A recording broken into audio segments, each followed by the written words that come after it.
Hi అండి. సింపుల్గా bag ఎలా కుట్టుకోవాలో, కింద బేస్ అనేది ఎక్కువ రావాలంటే, కింద బేస్ అంటే మీకు తెలుసు కదా, అది బాగా రావాలంటే ఎలా కుట్టుకోవాలో చెప్తాను. యాక్చువల్గా ఈ బ్యాగ్ నేను పాల ప్యాకెట్ వేయడానికి తీసుకున్నాను అనమాట. అంటే మేము ఆన్లైన్లో పాల ప్యాకెట్ బుక్ చేసుకుంటాము. వేసేటప్పుడు వాళ్ళు ఎక్కడంటే అక్కడ పెట్టేస్తే పాలు అనేవి పిల్లి తీసేస్తుంది అనమాట.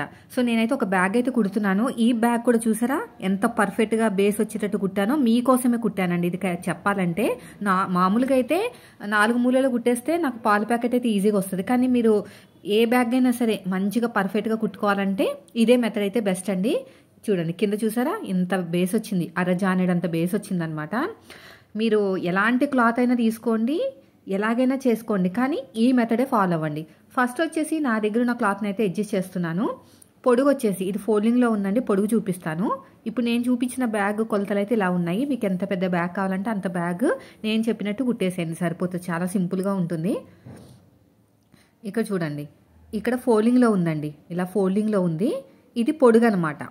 ఓకేనా, మనకి పొడుగు వస్తుంది. ఎంత ఉందో చూపిస్తాను, ఖర్చులతో కలిపి అంతా చెప్తున్నాను.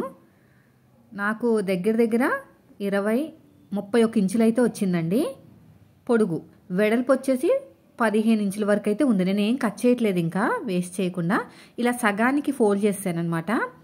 ఫోల్డింగ్ అనేది కింద, అంతకంటే ముందు నేను ఒక చిన్న ఫోల్డ్ చేసేస్తాను. ఇక్కడ మనం ఇక్కడ పాల ప్యాకెట్ వేయడానికి ఓపెన్ ఉంటుంది అనమాట సంచి. ఇలా ఫోల్డ్ చేసుకుని ఒక స్టిచ్ అయితే వేసేస్తున్నాను.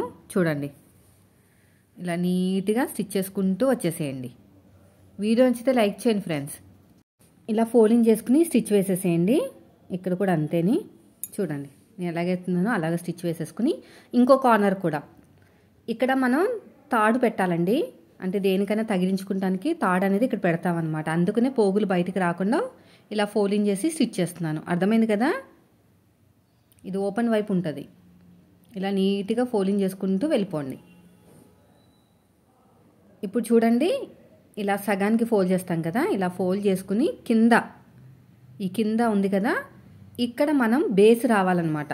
కింద బేస్ రావడానికి నేను ఎంత తీసుకుంటున్నానంటే 2 ఇంచులు పొడుగు, 2 ఇంచులు వెడల్పు తీసుకుంటున్నాను. చూడండి,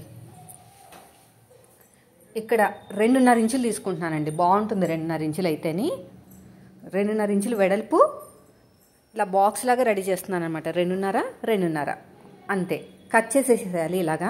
మళ్ళీ ఇంకో సైడ్ కూడా చూపిస్తాను. 2.5 పొడుగు, 2.5 వెడల్పు కట్ చేసేసేయండి. ఇలా ఎల్ షేప్ లాగా కట్ చేసేసేయండి. కట్ చేసేసి సైడ్కి జాయింట్ వేసేసేయండి. నేను చూపిస్తాను చూడండి. ఇలా కట్ చేసిన తర్వాత ఈ సైడ్ కూడా జాయింట్ వేసేసేని. ఇలాగోండి, ఇక్కడ ఉంది కదా, ఇలా ఓపెన్ ఉంది కదా, ఇది జాయింట్ వేసేయాలన్నమాట. ఇలాగా ఇలా కుట్టు వేసేస్తే సరిపోతుంది. ఇలా కుట్టు వేసేసుకోండి. అయిపోయింది. రెండో సైడ్ కూడా అంతే. రెండో సైడ్ కూడా ఇలాగా ఇలా నీట్గా స్టిచ్ చేసుకుంటూ వెళ్ళిపోవాలి. ఇప్పుడు ఇలా ఓపెన్ చేసుకుని ఒక కుట్టు వేసేసేయండి అంతే. ఇలా ఓపెన్ చేసుకుని ఒక కుట్టు వేసేసుకోవాలి. ఇలా మొత్తం చూసారు కదా, ఎలా స్టిచ్ వేసానో అలాగా.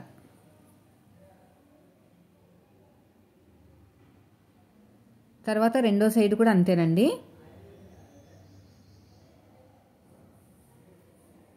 రెండో సైడ్ కూడా సేమ్ అంతే. కావాలనుకుంటే 2 కుట్లు వేసుకోండి, ఎక్కువే ప్రాబ్లం లేదు. ఇలా కట్ చేసేయండి. ఇప్పుడు చూడండి, ఇదే మనకి బేస్ అన్నమాట. ఇప్పుడు ఇలా ఉల్టా తిప్పేద్దాము. ఉల్టా తిప్పేసుకుంటే మనకి బ్యాగ్ అయితే రెడీ అయిపోతుంది. కానీ మనం థ్రెడ్స్ పెట్టాలి కదా, అది ఎలా పెట్టి కుట్టాలో కూడా చూపిస్తాను. ఇదిగోండి, ఇది బేస్ చూసారా, ఇది బేసు. ఇప్పుడు నేను ఆల్రెడీ కట్ చేసి పెట్టుకున్నాను అనమాట థ్రెడ్స్ పెట్టడానికి. ఎక్కడ పెడితే బాగుంటుందంటే మరి దగ్గరగా అయితే బాగోదు. థ్రెడ్స్ కొంచెం దూరంగా పెట్టుకుంటేనే మనం పట్టుకుంటానికి బాగుంటుంది. నేనైతే ఒక 2 ఇంచులు వెడల్పు, పొడుగు వచ్చేసి మీ కన్వీనియంట్ ప్రకారం తీసుకోండి.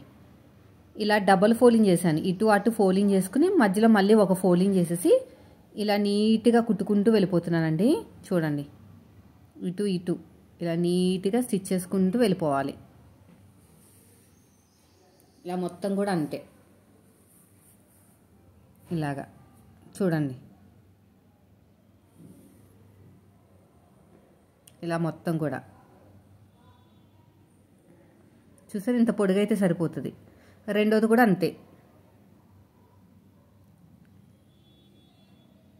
ఇలా డబుల్ ఫోల్డింగ్ చేయాలి.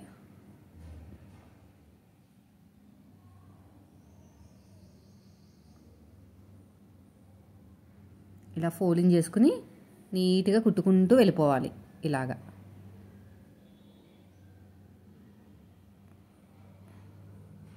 చూడండి,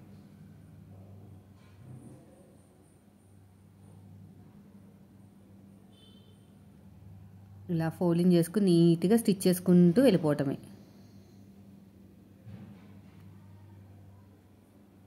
అయిపోయిందండి.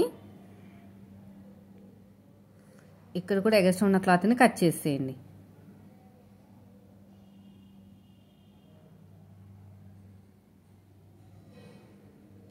ఇక్కడ కూడా అంతే.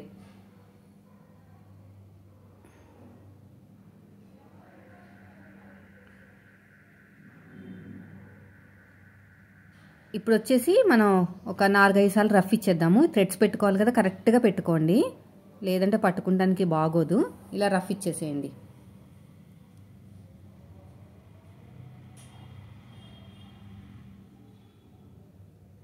ఇలాగా ఇలా రఫ్ ఇచ్చేసేయండి.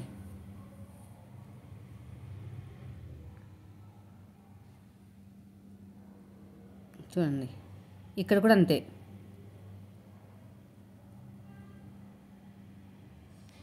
ఇక్కడ రఫ్ ఇచ్చేసేయండి.